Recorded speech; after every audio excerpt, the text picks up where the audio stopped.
Au bord de l'eau. Chapitre 7. Page 223. Partie 48.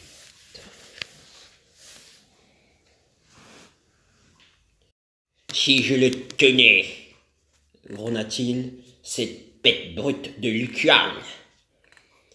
Ça vous donne du frère aîné par ici, du grand frère par là, tout cela pour mieux vous gruger. Si je ne puis rattraper le jeune Gao, je veux au moins m'occuper de Lucian, j'aurai sa tête. Sa femme l'exhorta de toute son âme.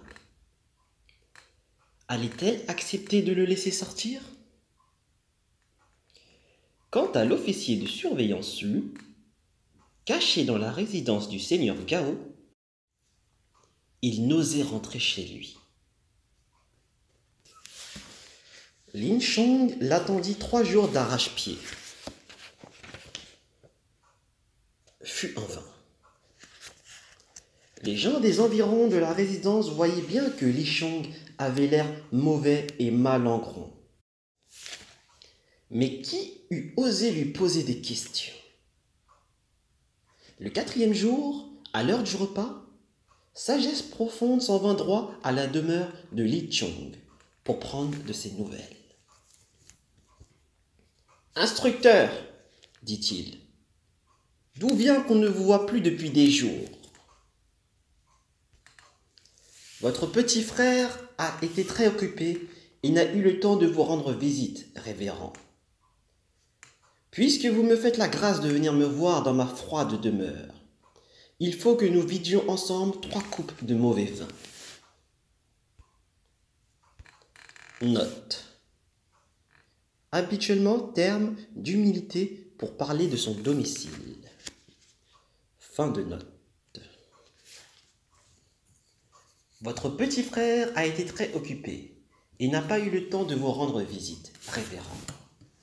Puisque vous me faites la grâce de venir me voir dans ma froide demeure, il faut que nous vidions ensemble 3 coupes de mauvais vin. Comme je ne peux malheureusement faire instantanément les préparatifs nécessaires, allons plutôt tous deux faire un tour par les rues pour passer le temps. En chemin, nous achèterons de quoi boire. Qu'en dites-vous? Excellente idée.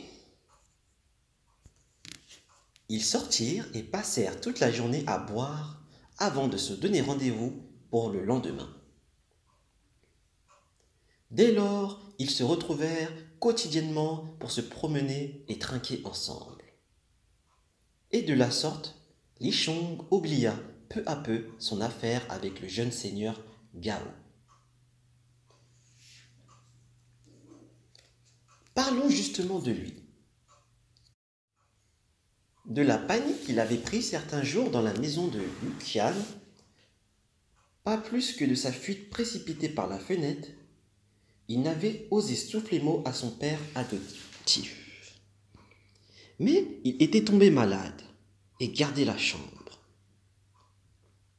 Lucian et Fu Han, les 2 comparses, vinrent lui rendre visite à la résidence et lui trouvèrent mauvaise mine, l'air alangui et découragé. « Excellence, dit Lucian, comment se fait-il que vous soyez si triste et si abattu?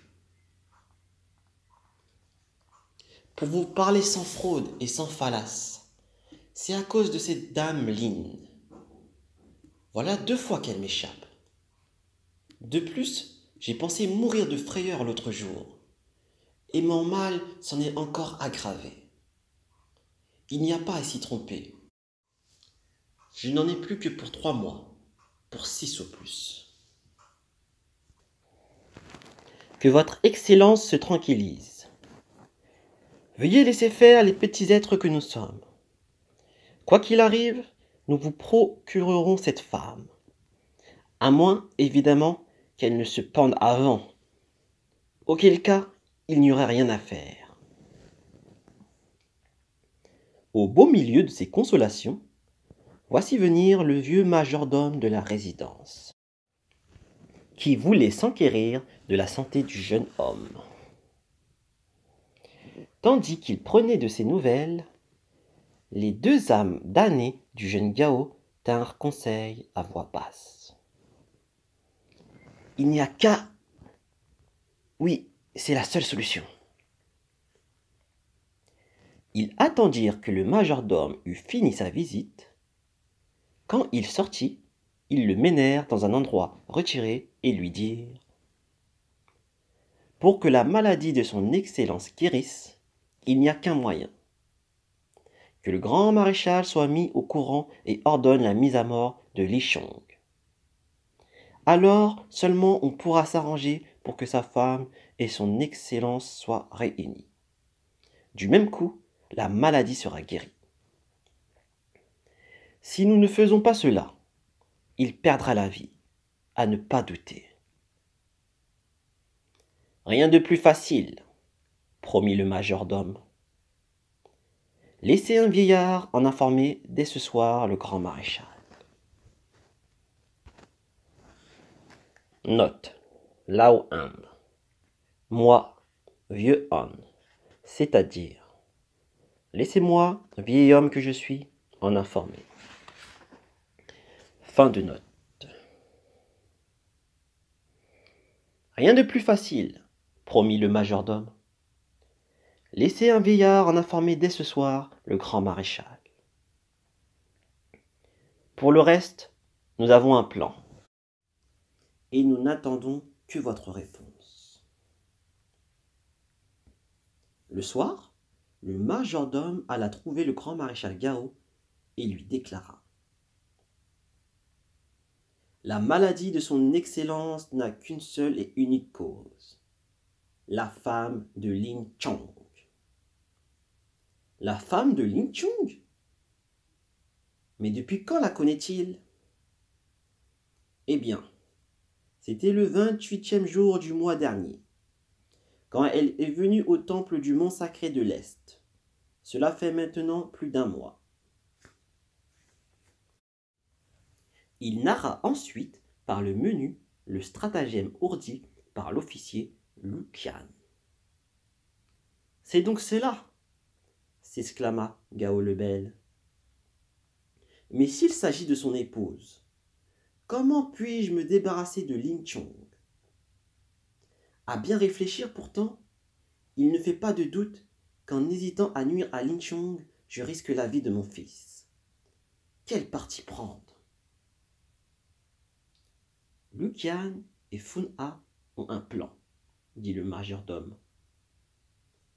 S'il en est ainsi, qu'on les mande tous deux et nous tiendrons conseil. Le majordome alla immédiatement convoquer les deux coquins.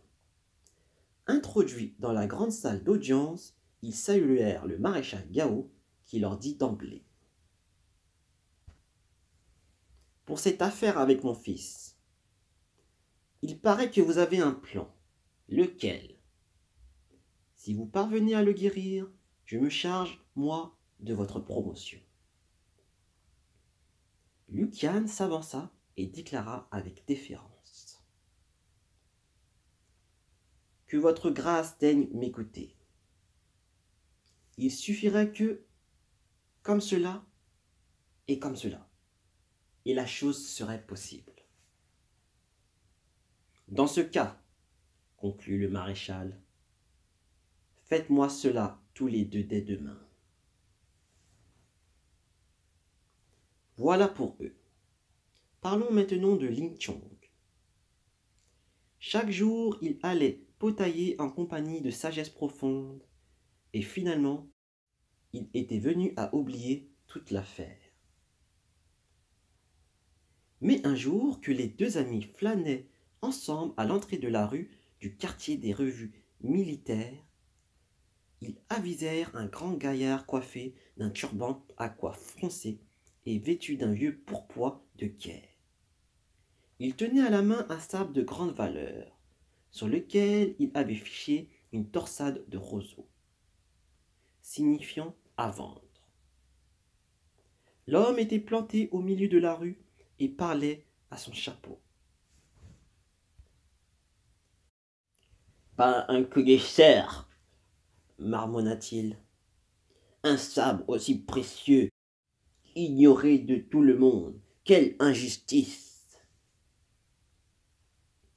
Li Shang, tout à son entretien avec sagesse profonde, passa sans prêter attention. Mais l'homme se mit à les suivre en disant: un sabre aussi magnifique, et personne qui sache l'apprécier. Quelle pitié! Dans le feu de la discussion, Li Shang continuait à marcher sans prendre garde à l'homme, qui poursuivit son manège dans leur dos et lança: dans une ville aussi grande que la capitale orientale, il n'y aurait donc personne qui ne s'y connaisse en armes de guerre. Li Shang entendit ces dernières phrases et tourna la tête.